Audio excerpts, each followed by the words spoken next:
I would say that since I turned about 45 years old, 11 years ago, 11 and a half years ago, women around my age, most of them mothers of, say, other children or friends, and they're also not black, and they've described an invisibility.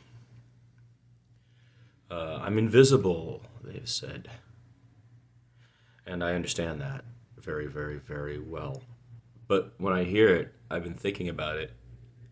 The first time I heard it was from a Korean American woman who was exactly 50, and she went by Helen, and she told me that her existence since she was a very young child, she was the second daughter and was given little attention compared to the first daughter, and then married somebody who she really loved, who's a creative person. And that creative person, like me, like any creative person, was extremely focused on his stuff. Then she had a child with him, and now they were parents together.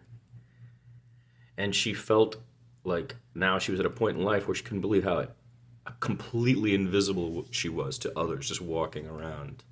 I'm invisible. I'm invisible. When we're in our 20s and 30s, we think we're so sexy, we think we're so attractive, we may even be so. And then as we get older, we become invisible.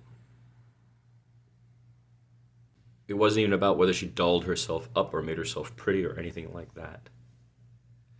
And then recently someone else said it to me. But in both instances, I had a knee jerk reaction, which was to think Ralph Ellison. If you go and you Google The Invisible Man, it doesn't show you Ralph Ellison's book on the first 2 pages, 3 pages.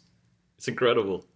It's just The Invisible Man, H.G. Wells, 1933. It's probably the movies, the various movies. Hollow Man probably comes up, right?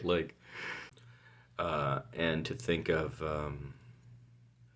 James Baldwin, and to think of the context in which The Invisible Man was written, and to remember the book, and to remember what it means to say that in a society now, because you're not physically attractive to the youth, right? As opposed to being a non-human.